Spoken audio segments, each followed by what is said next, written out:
Shalom, selamat sore adik-adik. Ketemu lagi dengan Kakak Eka. Kita akan ada dalam ibadah sekolah minggu online Par GKI Tiberias. Apa kabar untuk kalian semua yang ada di rumah? Pasti dalam keadaan sehat saja kan? Begitu juga dengan kakak yang ada di sini. Kita akan memulai ibadah kita di dalam ibadah sore hari ini. Nah adik-adik, sekarang kita akan memulai ibadah kita di sore hari ini. Mari sebelum kita memulai ibadah kita, mari kita berdoa. Berdoa mulai. Ada lagi ungkapan syukur yang kami panjatkan kepadamu Tuhan, karena kasih dan kemurahan-Mu kepada kami sekalian.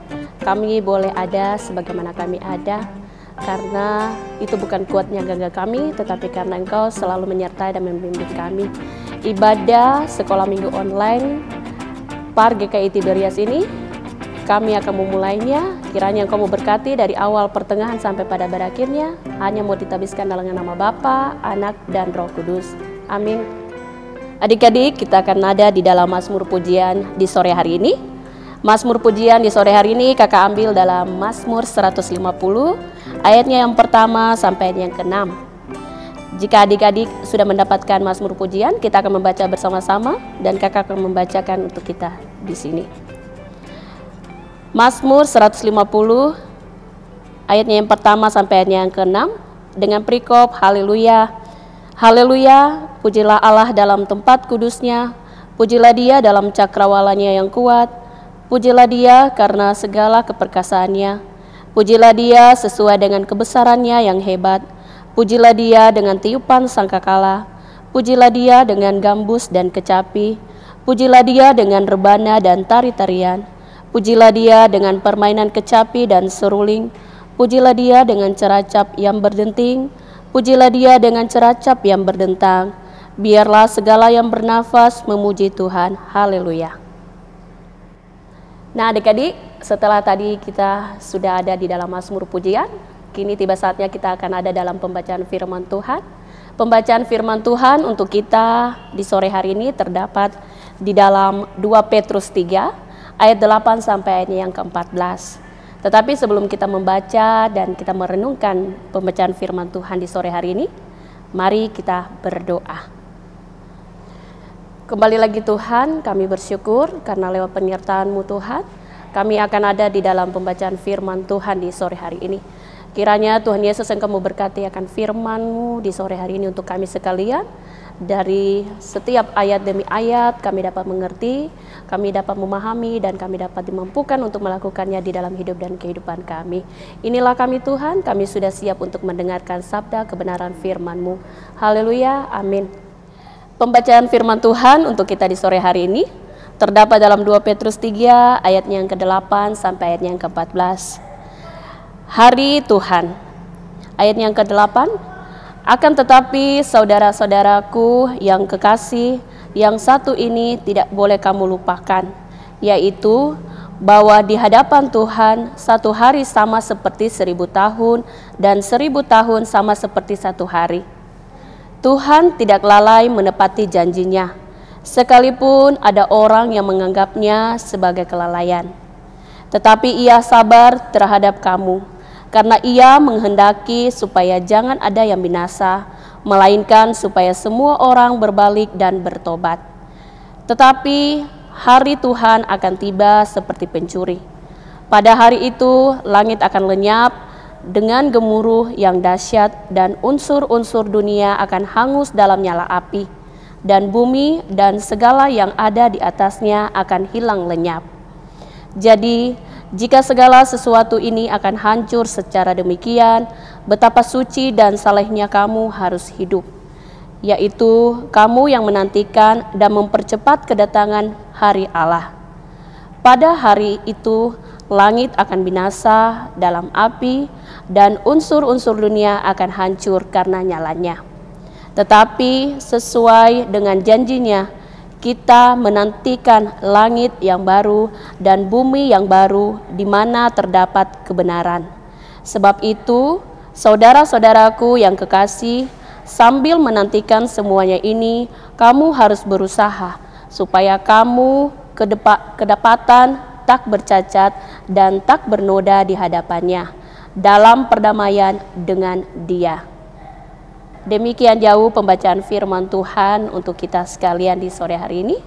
Kiranya firman Tuhan ini dapat memberikan kekuatan, kemampuan untuk kita sekalian. Adik-adik, kita sudah membacakan kebenaran firman Tuhan. Kakak akan membawa sedikit renungan untuk kita sekalian dengan tema Tuhan tidak lalai menepati janjinya.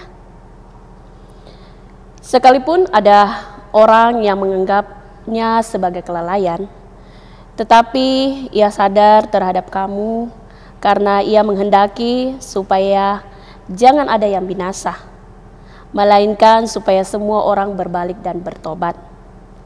Surga bukan untuk orang-orang yang baik, surga untuk orang-orang yang diampuni. Contoh kasus, pencuri yang ada di sebelah kanan Yesus pada waktu di kayu salib. Kemungkinan besar dia juga seorang pembunuh, tetapi ia tetap diampuni. Dan siapapun juga bisa diampuni jika mereka mau berpaling kepada Kristus. Alkitab memberitahukan kita bahwa Tuhan tidak pernah lalai menepati janjinya, sekalipun ada orang yang menganggapnya sebagai kelalaian. Tetapi ia sabar terhadap kamu karena ia menghendaki supaya jangan ada yang binasa, melainkan supaya semua orang berbalik dan bertobat. Adik-adik, Petrus menjelaskan bagaimana situasi kehidupan manusia sebelum masa hari Tuhan itu datang. Para guru-guru palsu dan para pengejek-pengejek yang hidup menurut hawa nafsunya akan tampil untuk menggoyahkan iman percaya orang Kristen. Mereka akan mengatakan, di manakah janji tentang kedatangannya itu? Sebab sejak bapak-bapak leluhur kita meninggal, segala sesuatu tetap seperti semula pada waktu dunia diciptakan. Mereka sebenarnya sudah tahu bahwa hari Tuhan itu ada. Namun karena tak kunjung datang, maka mereka tidak lagi percaya akan hari Tuhan. Sebab jauh sebelum mereka lahir, tentang hari Tuhan telah dikumandangkan oleh para nabi. Untuk itu Petrus menegaskan kembali, agar segenap orang Kristen tidak tergoda oleh perkataan-perkataan itu. Hendaklah mereka senantiasa setia dalam penantian dengan tetap melakukan apa yang berkenan di hadapan Tuhan. Sehingga ketika hari Tuhan itu benar-benar datang, maka hari itu menjadi hari yang penuh dengan sukacita. Adik-adik yang Tuhan Yesus Kristus kasihi, 2 Petrus 3 ayat 8 sampai ayat yang ke-9 juga menyatakan bahwa Allah itu panjang sabar. Waktu tidak menjadi masalah baginya. Yang menjadi masalah adalah dia tidak ingin seorang pun binasa, melainkan supaya semua orang berbalik dan bertobat. Yang menjadi perhatian khusus dari kitab 2 Petrus ini adalah masyarakat Kristen yang telah tercemar oleh dosa. Allah memiliki kedaulatan dan dia telah memutuskan untuk membuat sebanyak mungkin orang bertobat dan hidup dalam ketaatan. Di dalam Petrus tidak menjelaskan faktor-faktor apa saja yang akan membuat Allah berhenti berusaha. Allah telah memutuskan untuk mempertimbangkan perilaku manusia dalam menentukan waktu kedatangan Kristus. Bagi orang Kristen, hal tersebut berarti jika mereka sungguh-sungguh mengharapkan datangnya kerajaan Allah. Mereka harus segera bertobat dan menjalani hidup kudus sehingga mereka dapat bekerja sama dengan Allah dalam mempersiapkan akhir dunia ini. Adik-adik yang Tuhan Yesus Kristus kasihi, Petrus mengingatkan agar orang percaya tidak perlu menghitung-hitung hari untuk menentukan kapan Tuhan Yesus datang untuk kedua kalinya. Karena kedatangan Tuhan itu tidak dapat diperhitungkan atau diprediksi dengan perhitungan hari-hari manusia. Sesungguhnya di hadapan Tuhan 1 hari sama seperti 1000 tahun, dan 1000 tahun sama seperti 1 hari. Artinya bahwa bagi Tuhan, pekerjaan 1000 tahun bagi manusia dapat dia selesaikan dalam 1 hari. Dan sebaliknya, dia bisa mengambil waktu 1000 tahun untuk mengerjakan sesuatu yang sebenarnya selesai dalam 1 hari. Allah bisa saja menjadikan hari itu sebagai harinya, namun ia masih sabar terhadap umatnya. Ia menghendaki agar tidak ada umatnya yang binasa, sehingga dia masih memberi waktu untuk berbalik dan bertobat. Jadi Petrus ingin menyampaikan bahwa Allah sama sekali tidak lalai dengan apa yang diucapkannya. Namun manusia yang menganggap Allah itu lalai karena manusia itu membuat perhitungannya sendiri. Di dalam tema Tuhan tidak lalai menepati janjinya. Jadi ingat, kita sesama manusia mungkin bisa saling menipu satu dengan yang lain. Tetapi untuk Tuhan tidak. Jadi berusahalah kita sebagai anak-anak Tuhan, kita harus ada di dalam pimpinan dan tuntunan tangan kasih Tuhan. Kita harus tahu mana yang baik, mana yang tidak baik. Kalau yang baik, kita harus menjadi anak-anak sekolah minggu yang selalu setia dalam berdoa, membaca firman, selalu menaati setiap perintah-perintah yang diberikan baik guru di sekolah maupun orang tua di rumah. Jangan pernah kita melalai dari apa yang diperintahkan, supaya kita mendapatkan kasih kemurahan Tuhan di dalam setiap perjalanan hidup kita untuk masa depan kita dan cita-cita kita ke depan. Kiranya lewat perenungan singkat di sore hari ini dapat memberikan kita kekuatan, kemampuan agar kita dapat menjalani setiap hari-hari hidup kita dengan penuh kesetiaan untuk ada di dalam penyertaan tangan kasih Tuhan, dan jangan lupa berdoa, meminta tuntunan tangan pengasihan Tuhan di dalam setiap hari hidup kita. Tuhan Yesus memberkati kita. Amin. Adik-adik, mari kita masuk dalam doa syafaat.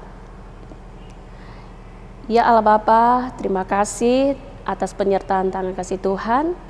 Kami sudah boleh bermazmur, membaca firman-Mu. Kami boleh diberikan kekuatan lewat perenungan singkat di sore hari ini. Kiranya apa yang telah kami dengar, kami baca, dan Kamu tanamkan semua itu untuk kami, supaya kami dapat menjadi anak-anak yang selalu setia di dalam mengikuti setiap ajaran-ajaran-Mu. Berikanlah kami kekuatan, hikmat yang berasal daripada-Mu, supaya semuanya itu boleh dapat kami lakukan di dalam hidup dan kehidupan setiap kami. Ya Bapa di dalam kerajaan surga, kami berdoa untuk kehidupan setiap anak-anak di dalam jemaat kami, Jemaat GKI Tiberias, anak-anak sekolah minggu. Kiranya Tuhan Yesus Engkau memberkati mereka sekalian, dari rumah yang pertama sampai pada rumah yang terakhir. Tanpa kami menyebutkan nama mereka satu persatu, tetapi Tuhan Yesus Engkau lebih mengetahui setiap kehidupan anak-anak ini. Berikanlah mereka kekuatan, kesehatan, kemampuan, agar mereka dapat menjalani segala aktivitas di dalam kehidupan mereka, baik dalam kehidupan bersekolah mereka, dalam kehidupan bermain mereka, maupun di dalam kehidupan keluarga mereka bersama dengan orang tua, ayah, ibu, bahkan saudara bersaudara. Engkau mau berkati mereka dengan segala kehidupan pribadi lepas pribadi mereka. Kami juga mau berdoa untuk situasi keadaan yang saat ini, di mana telah terjadi pandemi COVID-19 yang boleh kami rasakan di saat ini. Tuhan, kiranya Engkau mau menghalalkan semuanya itu supaya aktivitas kami dapat berjalan lagi seperti semula. Kiranya Tuhan Yesus Engkau mau berkati setiap kami anak-anak-Mu yang mungkin karena situasi dan keadaan saat ini kami terbaring lemah karena sakit yang kami derita. Kiranya Tuhan Yesus Engkau menjadi dokter, Engkau memberi kekuatan, kesehatan, kemampuan supaya anak-anak kami boleh melakukan aktivitasnya dengan kembali baik. Dan di mana setiap anak-anak Tuhan yang saat ini boleh merasakan karena situasi ini, Tuhan Yesus Engkau memberikan kekuatan juga kepada mereka, supaya mereka dapat melakukan aktivitas mereka dengan tidak kurang suatu apapun. Ya Bapa, inilah kehidupan setiap kami, ampunilah setiap salah dan dosa kami, dan Tuhan Yesus menyertai kami di dalam kami melakukan aktivitas kami dari hari lepas hari. Amin.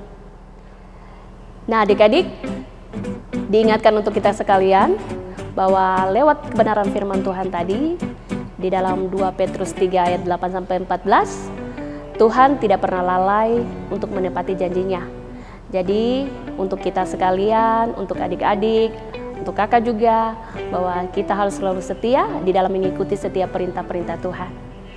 Dan ingat pesan 3M untuk kita sekalian. Jangan lupa memakai masker, mencuci tangan, dan jaga jarak, supaya kita selalu terhindar dari segala virus yang mematikan ini, dan kita selalu hidup sehat untuk kedepannya. Terima kasih. Dadah, selamat sore.